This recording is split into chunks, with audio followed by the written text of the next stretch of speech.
Bom, vamos lá então.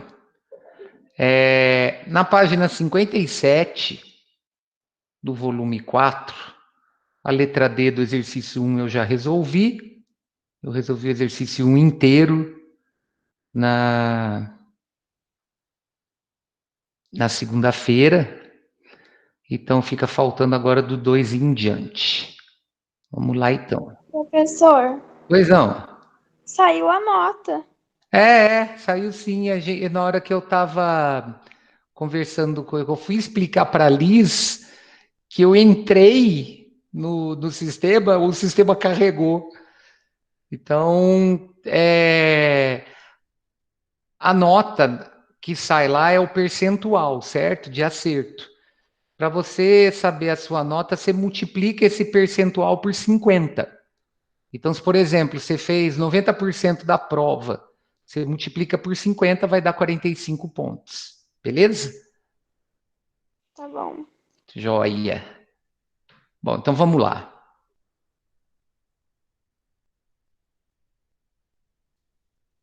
Na questão 2, página 57, nós temos o seguinte.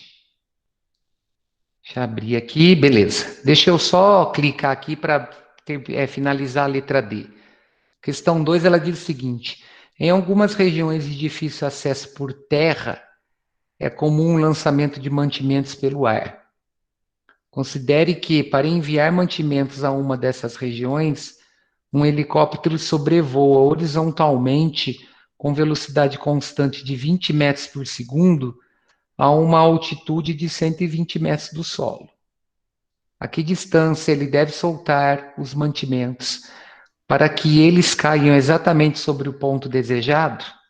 Eu pedi para considerar G igual a 10 metros por segundo ao quadrado. Bom, qual que é a ideia, pessoal? Esse helicóptero está deslocando na horizontal para a direita aqui, com essa velocidade constante de 20 metros por segundo, a uma altura relacionada ao eixo Y de 120 metros.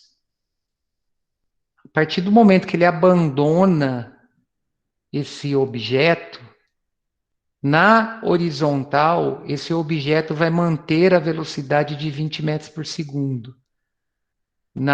Desconsiderando a resistência do ar, o movimento horizontal, ele é um movimento uniforme. Então, o piloto tem que fazer um cálculo para saber de onde ele vai abandonar isso para ele acertar o alvo. Isso está relacionado ao alcance horizontal desse objeto. Por exemplo, durante a Segunda Guerra Mundial, 90% das bombas que eram lançadas, elas não acertavam o alvo. Então, por isso que tinha aquele volume enorme de bombardeio. Porque, por exemplo, eles iam acertar uma fábrica que estava construindo tanque de guerra. Só que em volta dessa fábrica tinha um monte de casa, tinha moradores. Eles iam bombardear a fábrica, eles bombardeavam tudo, menos a fábrica, porque não existia essa precisão. Em Tóquio, quando eles foram bombardear Tóquio pela primeira vez com aquelas fortalezas, né, voadoras, acho que era B-29, e eles voavam numa altitude muito grande. No primeiro bombardeio a Tóquio, a maioria das bombas caíram no mar. Elas não acertaram o alvo. O pessoal que morava lá nem percebeu. Aí, se não me engano, era o Doolittle. Ele começou a fazer bombardeio em baixa altitude. Aí eles começaram a conseguir acertar os alvos em bombardeio de baixa altitude. O primeiro bombardeio de baixa altitude que o Doolittle realizou em Tóquio, que eles fizeram com o Napalm, o número de mortes foi maior que a bomba atômica de Hiroshima. Morreram 100 mil pessoas em Tóquio no primeiro bombardeio. Isso a história não comenta muito. A história fica mais focada em Hiroshima e Nagasaki. Mas o primeiro bombardeio em baixa altitude de Tóquio vitimou 100 mil pessoas, tá? Bom, então a ideia aqui é a seguinte: eu tenho que calcular essa distância horizontal, ou seja, eu tenho que calcular o alcance que esse objeto vai obter nesse movimento simultâneo. Então, como o movimento é simultâneo, o tempo que esse corpo leva para percorrer essa distância de 720 metros na vertical é o mesmo que ele gasta para deslocar a uma velocidade de 20 metros por segundo na horizontal. Então, observem. Primeiro é necessário determinar o tempo de queda. Por que eu estou determinando o tempo de queda na função da posição do corpo em Y? Porque eu tenho a altura no qual esse objeto está lançado, como é um lançamento horizontal, na vertical o movimento é considerado queda livre, então eu tenho a velocidade inicial de lançamento na vertical e tenho a aceleração da gravidade. Então, ó, a referência é o quê? A referência é o solo, certo? Então, o valor de y para a gente é o solo.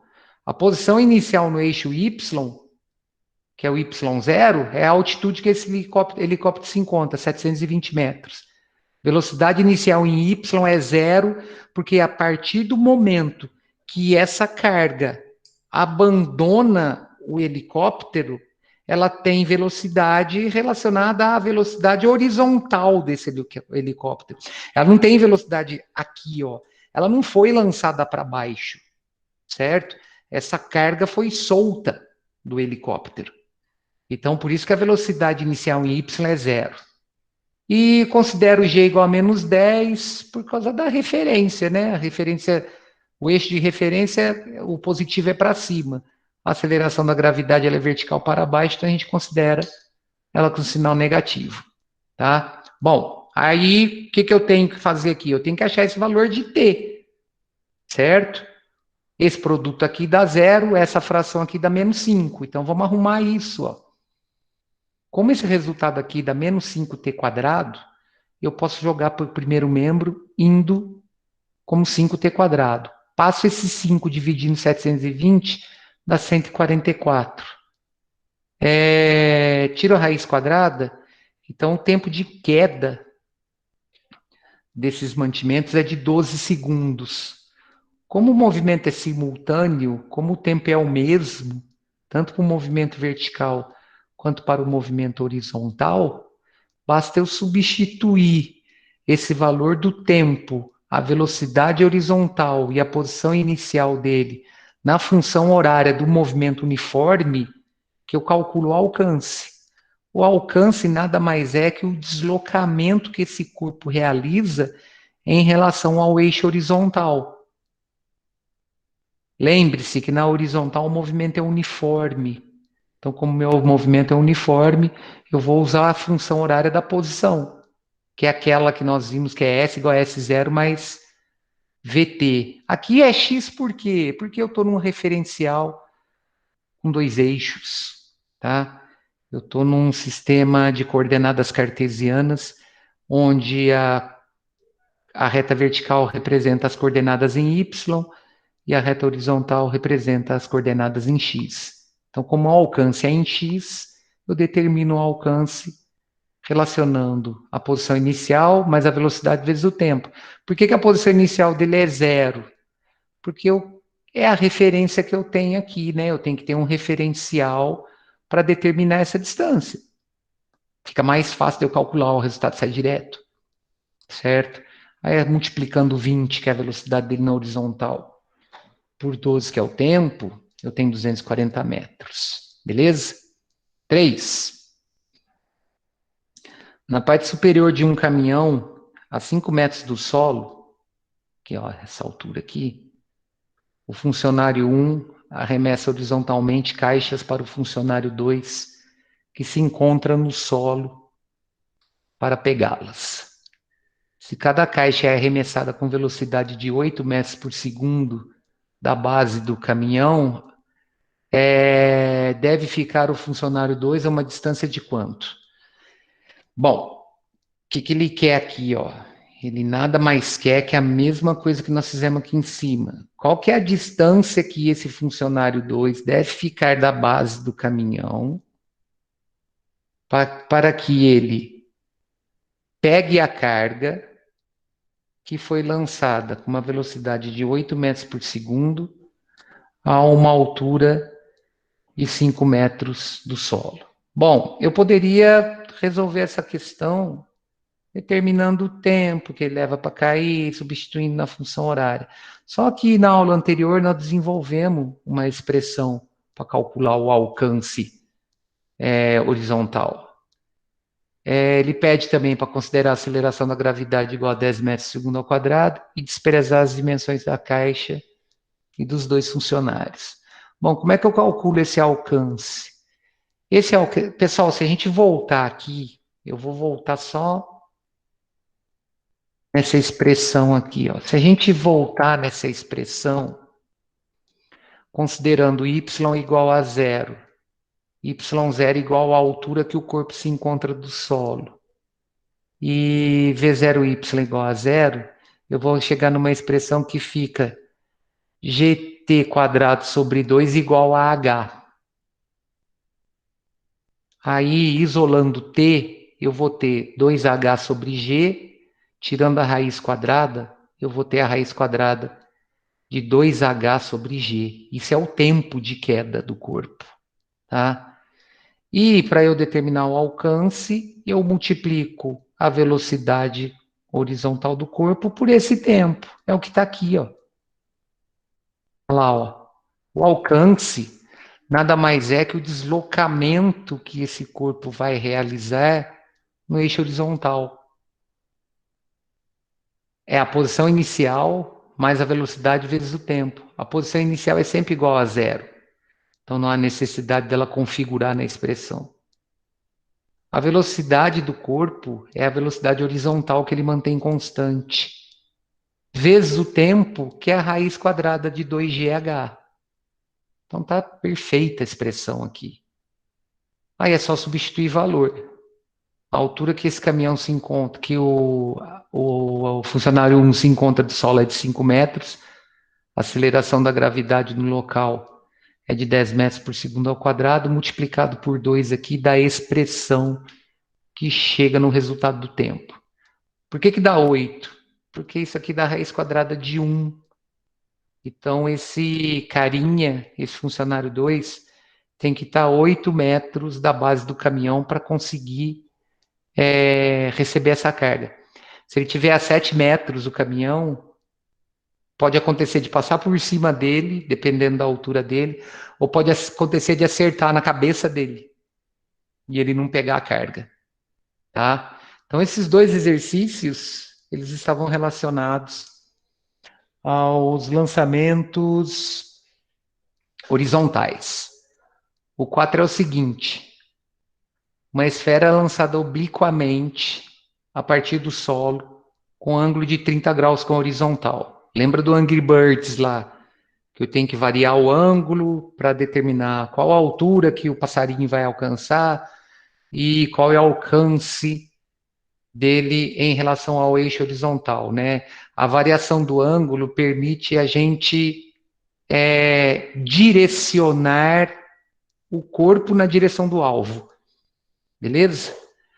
A velocidade de lançamento é de 60 metros por segundo e a aceleração gravitacional é de 10 metros por segundo ao quadrado. Aí ele fala, utilizando raiz de 3 igual a 1,7 e com base nos dados determine o tempo que essa esfera leva para atingir a altura máxima.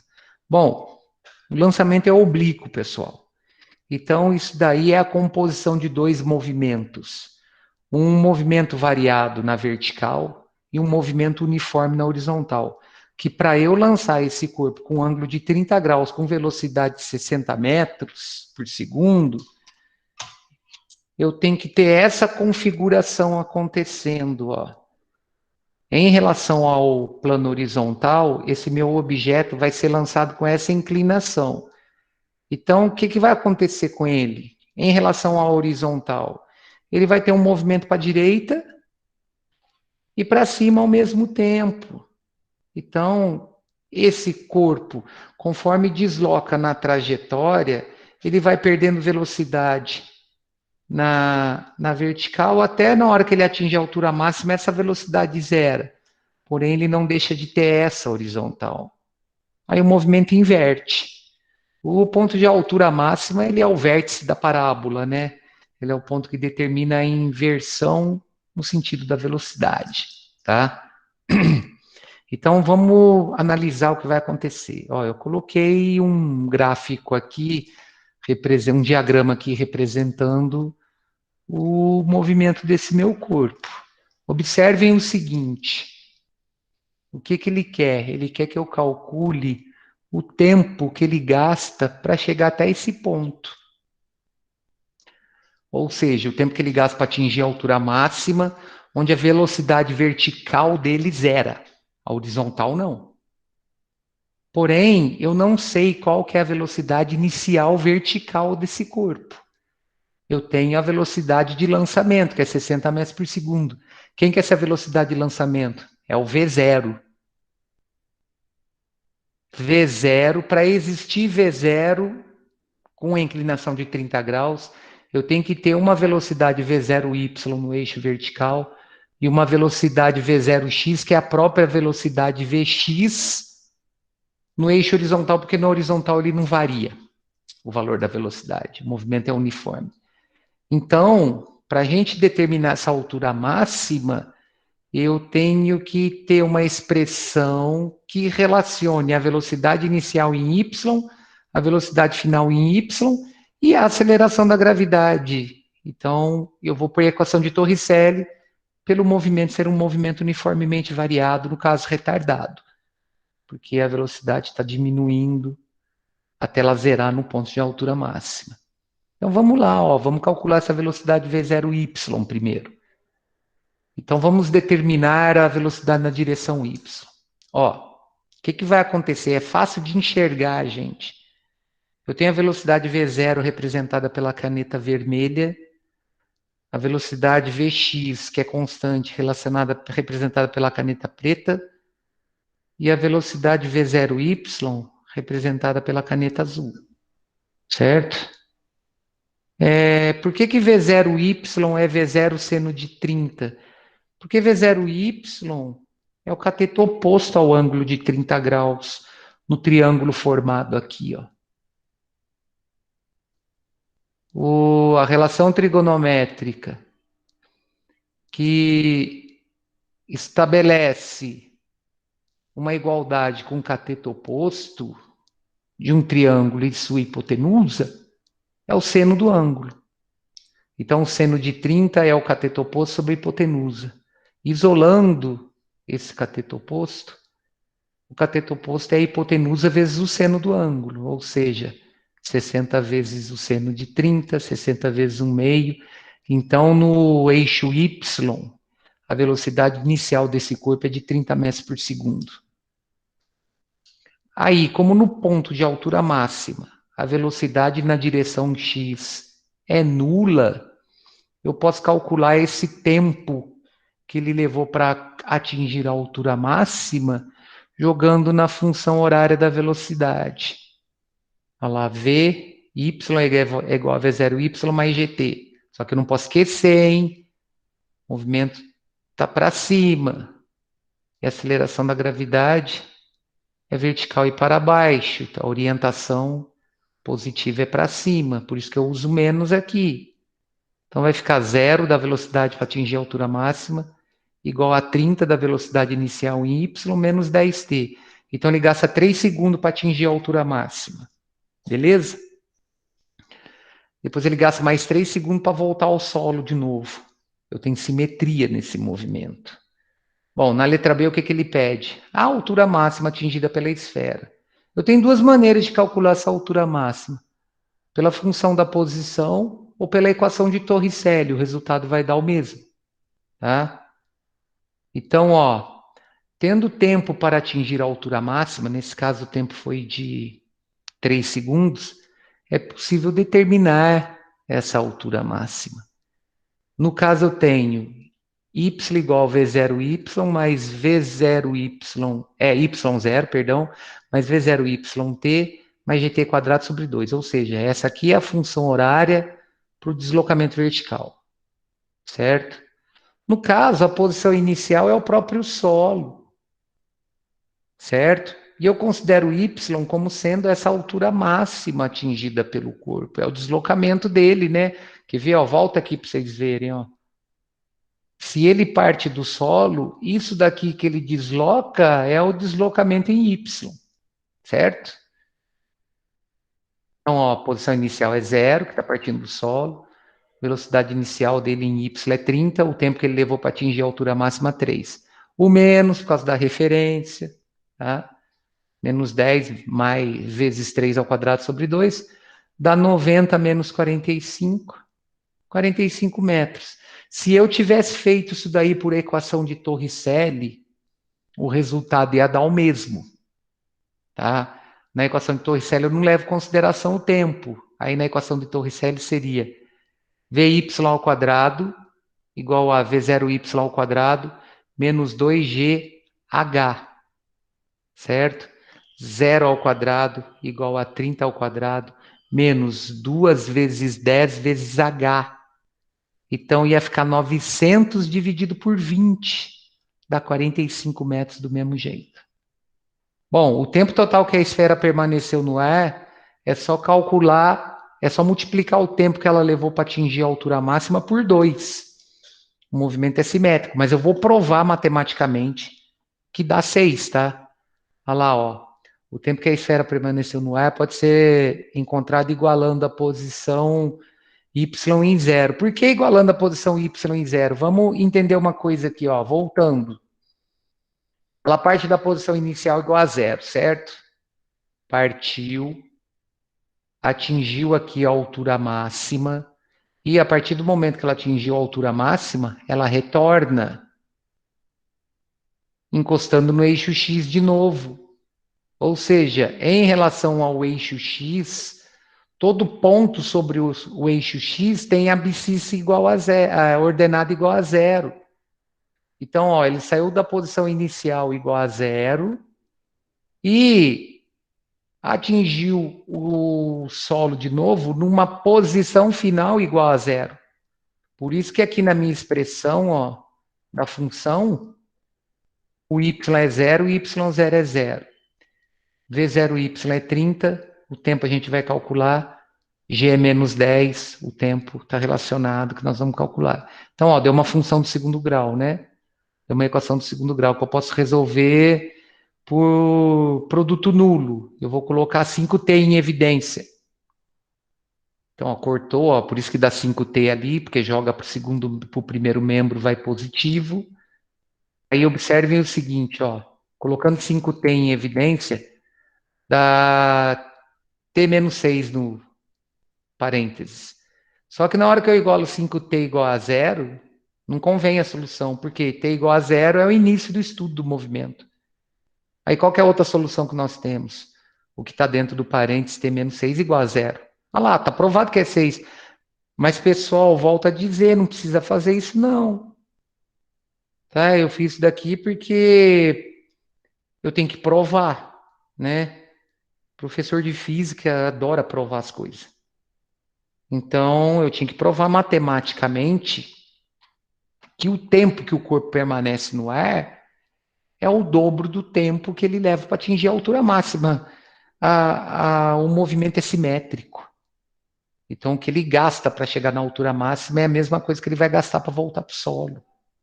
É só multiplicar por 2. Tá? Olha lá, ó, podemos observar que o tempo total é o dobro do tempo para atingir a altura máxima. Aí, no final, ele quer o alcance.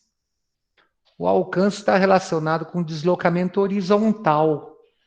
Por isso, devemos determinar a velocidade nessa direção. Aí, como é que eu vou calcular o alcance, pessoal? O alcance, volto tudo aqui de novo, porque eu vou precisar mostrar na figura. O alcance é esse deslocamento no eixo X, a partir da origem, certo? Observe que o alcance relacionado ao eixo X, ele é obtido no mesmo tempo que o corpo gasta para fazer isso, ó, esse arco de parábola. Porém, acontece o seguinte, eu preciso da velocidade inicial em x. Em relação à velocidade inicial em x, essa velocidade inicial está relacionada ao cosseno do ângulo de 30 graus. Então, VOX, que é o cateto adjacente, é V0, que é a hipotenusa, né? Aqui, ó. Hipotenusa, vezes o cosseno do ângulo formado entre o cateto adjacente e a hipotenusa. Então, é 60 vezes raiz de 3 sobre 2. Como ele pediu para considerar a raiz de 3 igual a 1,7, eu vou ficar com 30 vezes 1,7 dá 51. Como é que é o alcance? É essa velocidade em x vezes o tempo. Ele alcança 306 metros. Bom, vamos fazer o seguinte. Vamos tomar um café? Vamos fazer um intervalo? Aí na volta eu resolvo o restante dos exercícios. Agora está faltando para a gente resolver o 5 e o 6. E aí eu dou introdução de vetores, tá? A nota tá lá, tá sossegada. A nota que vocês estão vendo aí é a nota que eu vou passar aqui com aquela ideia, né? Se deu 100% é 50. Se deu 70%, por exemplo, é 35, tá? Multiplica a nota, o valor da prova, pelo percentual que vocês têm a nota. Beleza? Daqui a pouco eu volto, então. Um abraço para vocês, até daqui a pouquinho.